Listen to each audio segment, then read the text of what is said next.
everyone, it's manga review time, and today we're looking at the series Summertime Rendering. Obviously, the anime came out recently, and as you all know, the best way to not get spoiled is to just read the entire manga series. So I received this gift from Udon recently, the first 3 volumes of Summertime Rendering. They're quite thick, as you can see. And it's funny because when I first saw the anime in the description, I just assumed, okay, that seems like a 1-season anime. That seems like it would be a short murder mystery. Not exactly. As it turns out, this is actually a pretty long series, going over like 130 chapters altogether, which I understand is not technically very long when you compare it to One Piece, but that's still like way longer than I thought that it would be. And contradicting what I originally thought, which is that this was just going to be a simple murder mystery, it is a lot more sci-fi. And while there is murder and there is a mystery, they're not really solving a murder mystery per se. So what exactly is Summertime Rendering about?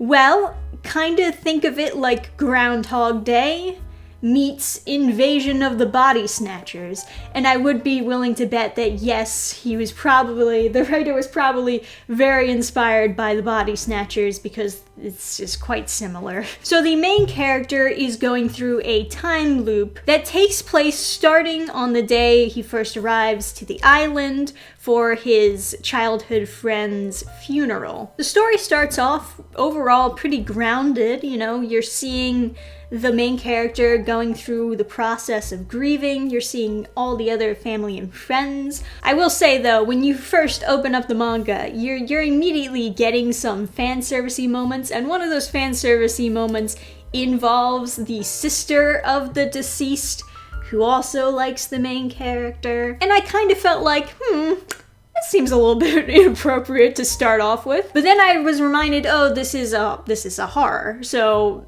it's very classic of horror to show you sexual tension, to throw you off. But that's actually not even the case in this per se. I think the fan servicey scenes are genuinely just to lighten the mood when you first start, because while it is overall a horror, there are lighter moods in this manga series. There are more colorful characters, they have funny moments, funny engagements, and I think that's actually what the intention was. Not to throw you off for like the eventual murder scene, but just so it's more clear that you're not going to be reading a super depressing story here. There's going to be lighter moods and lighter jokes. Now the sister's name is Mio, the girl who died is Ushio, and the main character is Shinpei. I'm just going to mention that so that you won't get too confused. Not too long after the funeral, a copy of Mio murders Shinpei, and then he wakes up the day that he arrived again, with no idea what just happened, and assuming that it all must have been a dream. But of course he's having some major deja vu because he's restarting the day that he arrived on the island all over again. And I don't consider any of this to be spoilers because this is how we're opening the series with. So as we progress a little bit further, we learn a little bit more about who these copies exactly are,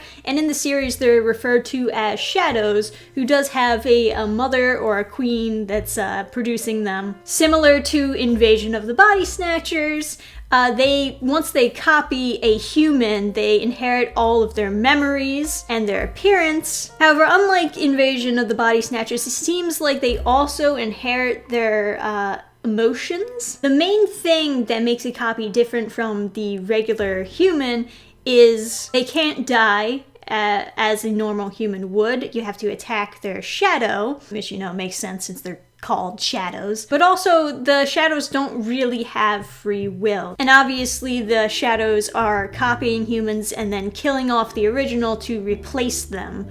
And, you know, they may replace the whole island, and the whole island will just be shadows. So during the many time loops that Shinpei goes through, he has to unravel the mystery bit by bit, and then we get a curveball thrown at us. Once again, I don't really think that this is spoilery-ish, but yeah, I mean, you know. He meets Ushio's shadow. But here's the thing, she's not under the control of Mother because she's broken. She's defective in a way. But she still has all of Ushio's personality and memories.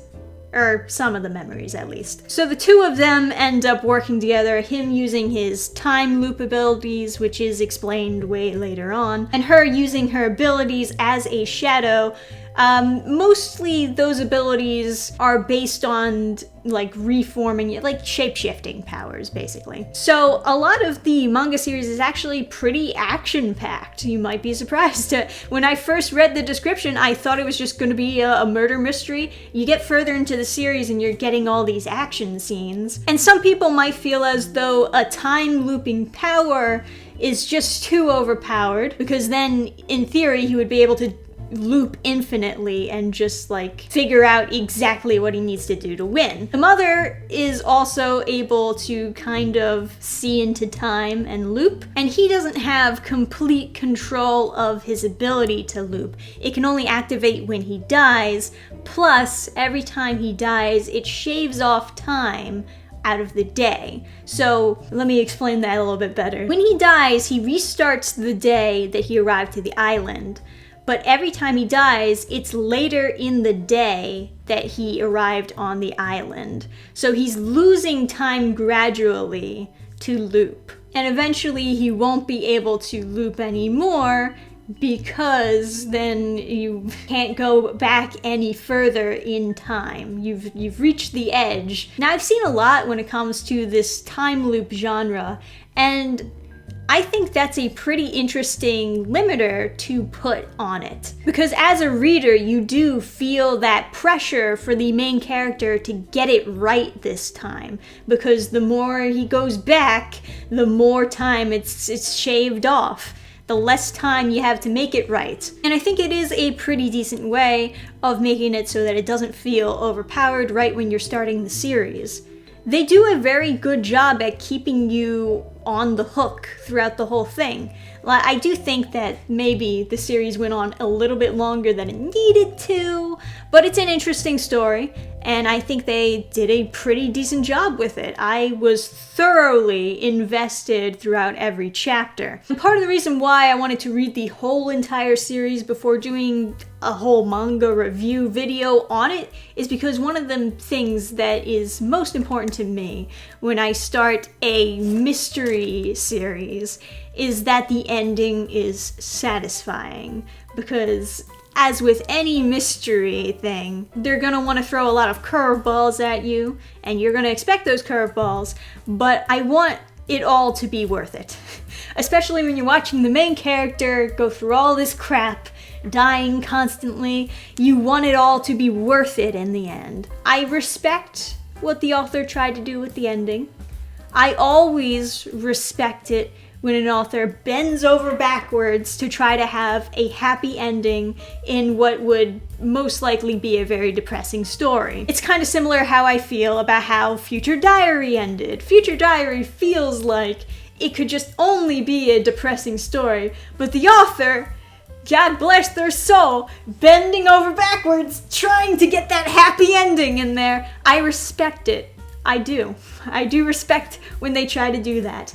All that being said, I can imagine a few people being maybe a little bit upset with the ending, or maybe upset is the wrong word to use.